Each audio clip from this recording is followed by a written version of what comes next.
Hi students, welcome to a new video comes under the medical nursing video series. It is cardiopulmonary resuscitation.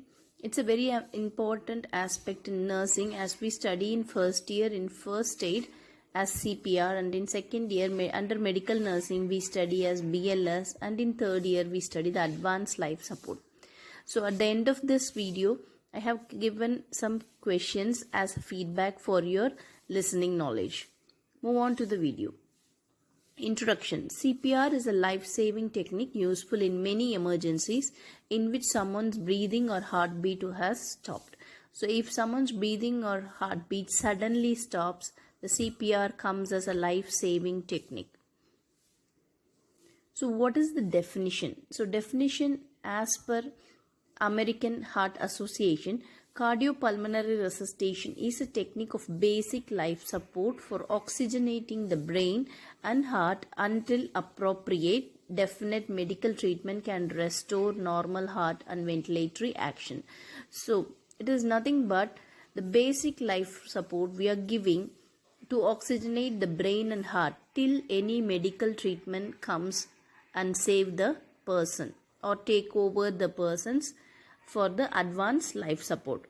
So CPR is nothing but a basic technique. That's why we study in the first year and second year. It is not advanced support. We give it until the medical emergency or medical treatment arrives and take over the patient. So what is the purpose here? We can explain it like ABC as a main purpose of CPR to maintain an open and clear airway, because airway is important for the respiration. So we need to maintain an open and airway, maintain breathing by external ventilation. We have to give ventilation externally and keep the breathing, maintain blood circulation by external cardiac massage to save life of the patient and to provide basic life support till the advanced and medical life support arrives. So these are all the purpose. A, that is keep the airway open. B, breathing, give it externally and start on the external cardiac massage and improve the circulation, that is C. And the other two have been already explained in the definition, that is to save the life and basic life support till the advanced medical support comes. What are the indications? Generally the indications are like ventricular fibrillation, ventricular tachycardia, asystole, that is absence of heart rate, PEA. Sometimes the rhythm will be seen but the patient may not have the pulse. So that is pulseless electrical activity. So PEA is pulseless electrical activity. So other than this heart related indication, there are some respiratory related where the patient go on a respiratory arrest, like in case of drowning, stroke, foreign body in throat, smoke inhalation, drug overdose, accidents, coma and suffocation. So these are all the places where the patient goes to respiratory arrest leads to cardiac arrest. So these are all the indications of we can divide it like two types. One is cardiac origin, the other one is respiratory origin. What is the principle or goal of CPR is? There is mainly two things. One is to make the circulation and ventilation effective. Effective circulation and ventilation which prevents the cerebral damage. So why we are bringing the circulation or keeping the circulation and maintaining the ventilation is to prevent cerebral damage. So if you are not giving or starting CPR on time, that may reduce the blood circulation to the brain, causing cerebral damage. What are the steps or sequences in CPR? It is sometimes will be confusing. Some people will say ABC. This is the old method. The revised BLS says the steps as CAB, because the research has proven that circulation has survived. People are survived when they started with the circulation as a first step.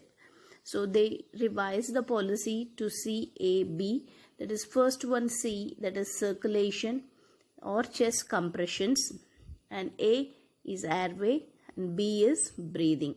So this is how the American Heart Association's revised policy says, that is CAB, compressions, airway and breathing. This is the sequence or the steps in CPR. Next is the procedure. When we see the procedure, the first thing, if you have witnessed a patient or a client collapse in front of you, you will have time to call the emergency or activate the emergency, then go and save the patient or start the CPR. But if you see somebody is collapsed already, you don't have time to call the response. So, the emergency team. So, you need to go attend the patient, check, and then call for the help. So, you remember this. It's very important in case of CPR that you should, if you witnessed the fall, you have time to call the or activate the emergency system. In case if you have seen somebody collapsed already, then you don't have time. You have to give a CPR, and then in between you can activate the emergency response. So what is the procedure? Before you enter the scene, you have to see whether you are safe, the patient is safe, because it's very important. Patient might had electrocution or drowning, where there is possibility for the first aider to go into a problem. So you have to approach safely. You have to see whether the scene is safe for you to help the person. Check response. So call the patient or shout and check whether he is having any response. If there is no response, then immediately shout for help, because we are not hero. We cannot do it alone. We need some people for help. So check response, shout for help, and check the pulse, because we need to start on the compressions first. C comes first, so always remember carotid pulse to be checked first, but don't take more than 2 minutes for any of these things. So once there is no pulse, then you will start with the chest compression. If there is pulse, check the breathing and the airway. Okay, so approach the scene safely, check response. If no response, then shout for help. Get somebody for help or ask them to activate the emergency system. Check pulse, especially carotid pulse, and if there is no pulse, you will start on the chest compressions, and in between the compressions you will give rescue breaths. So how we give the chest compression? That is position at the victim side. So you have to stay comfortably. Either you kneel down or you make the patient down or up so that you will be comfortable. You have to stay next to the patient's side. Place the victim in a hard surface. This is very, very important in aspect of chest compressions. If the surface is not hard, then whatever compressions you are giving, it won't go and reach the heart. Place the heel of the hand on the center of the chest. You can see the picture here. So you have to keep the heel of the palm at the center of the chest, just above the xiphoid process, or you can say that in between the breasts, and place the other hand on top of it. Straighten arms and position shoulders directly over the hand. So you have to come over the patient so that the elbow will be straight, and don't bend the elbow. Compression rate is 100 per minute. That is 30 compressions, 5 cycles will be effective. The depth of the compression, you should remember that it should go at least 2 inches, not approximately 2 inches, because olden protocol says approximately 2 inch, which is changed to at least 2 inch. That is at least 5 centimeter depth. Minimize the interruptions as possible. So this is what you have to do for the chest compression. Position yourself to the patient side, and then place the victim in a hard surface. Place the heel of the hand on center of the chest, the other hand on top, and straighten your arms. Position the shoulders directly above the hand so that the elbow will be straight, and you start giving compressions. The compression rate should be 100 beats per minute. and the depth of the compression is at least 2 inches. Try to minimize interruptions. So after one cycle, that is 530 compressions, we say it as one cycle, you can check the carotid pulse and then start the CPR, or you can call some help in between the cycles. The next is airway. Airway is opened by two methods. One is head tilt chin lift method. Here what you do, you just press the head with the one palm and you will lift the chin so that the airway is straightened and opened. So in this position, you can prevent tongue fall into the respiratory tract so that the blockage, the airway opens, and then jaw thrust. So in case if you see somebody fall from a high place where you suspect spinal injuries, you are not supposed to do head tilt chin lift, because you are not supposed to move the head when the patient is having suspected spinal injury. So you can use jaw thrust method, which is given here. So you can push the jaw from the bottom so that the patient opens the mouth, and you can see visibly is there any foreign particles or any secretions. If there is secretion is a lot, you can swipe it out with a cotton, a cloth, or if there is any visible foreign body which is the outer surface, you can take it out. If it is very deep inside, don't try to take it because it will go inside. Okay, so the airway is opened by two methods. One is head tilt chin lift and the other one is jaw thrust maneuver. Jaw thrust is very effective for patient you suspect spinal injury. The next is breathing. So in between these compressions, you can open the airway and you can check the breathing. So after 5 cycles of 30 compression, you can just check for the breathing. Look, listen and feel. So what you should look for? You should look for the movement of the chest up and down. What you should listen? You should listen, is there any airflow comes out through the nose, and you can feel the air passing through the nose with your chin. So look, listen and feel, is there any air movement? Don't get confused with agonal breaths. This is very, very important. Sometimes the agonal breath will be considered as a breathing. So you are supposed to consider it as no breathing only.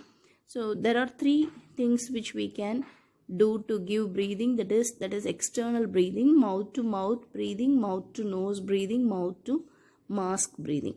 So mouth to mask is very safe. So there will be a face shield like this which you can use it so that you are protected from the secretions of the patient. Mouth to mouth and mouth to nose breathing can be given for patients whom you are very well aware, and if the culture of the country accepts. This is very, very important. You should remember that mouth to mouth and mouth to nose breathing, you should remember that if the culture of that nation, is there any problem with that, you have to remember when you give mouth to mouth or mouth to nose breathing. So mouth to mask is more safer so that it prevents you also from the secretions. Or you can use an ambu bag if you are an emergency medical service person. Rescue breath is given 5 to 6 seconds, 5 to 6 per second, that is 10 to 12 breaths per minute. So compression ventilation ratio, if you see, that is 30 compressions and 2 ventilation. So this is for 1 person or 2 person, whatever it is. You should remember 30:2 is the compression ventilation ratio. The next is cessation of CPR. When you can stop the CPR.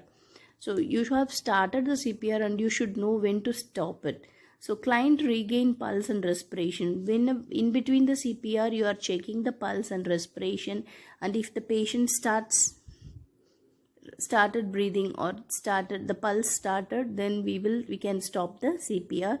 Or the client is pronounced dead, like you checked and there is no breathing or no pulse changes and you feel the patient is dead, then you can stop it. The rescuer exhausted or no one is there to help. So you're doing the CPR for almost half an hour or 1 hour and there is no one to help you, then you can stop the CPR.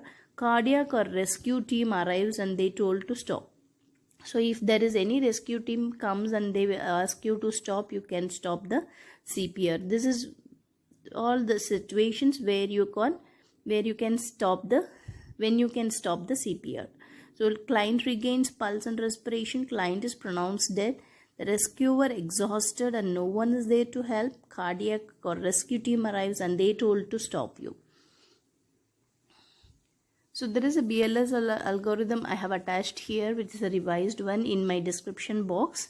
And here are some few, and what is the complications happens because of CPR. So when you give CPR, it's an emergency. We all will be in a hurry and we may not think of the complications. That is true. But of course, there are a lot of complication happens because of the CPR or an improper CPR technique. The first one is injuries.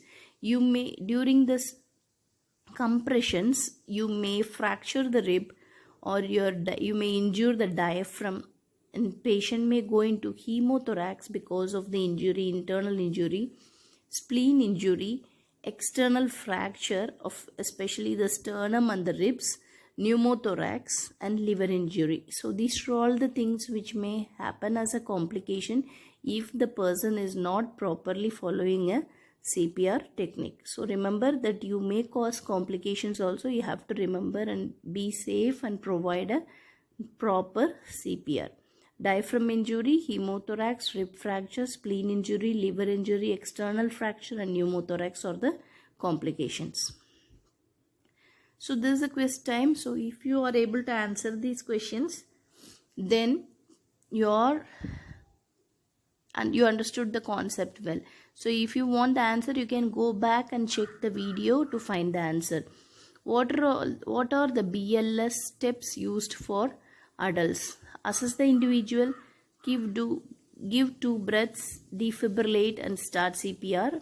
Assess the individual, activate AMS, that is emergency medical service, get AED, check pulse and start CPR. Check pulse, give rescue breaths, assess the individual and defibrillate. Assess the individual, start CPR, give 2 rescue breath and defibrillate. What are the vital characteristics of first-rate CPR? Starting chest compressions within 10 seconds of recognition of cardiac arrest. Pushing hard and fast. Minimizing interruptions. All of the above. So just make sure what are the characteristics of first-rate CPR. That is the best CPR. What is the compression to breath ratio in 2% CPR for an adult? 20:2, 30:2, 40:2, 25:2. You are giving compressions on an adult at a rate of at least 100 compressions per minute. What is the correct depth for these compressions? At least 4 inches, approximately 2 inch, at least 3 inch, at least 2 inch. So tell me what is the compression depth ratio. So the answers, most of the answers are in this video itself. So try to find it and listen the video properly. I will release another video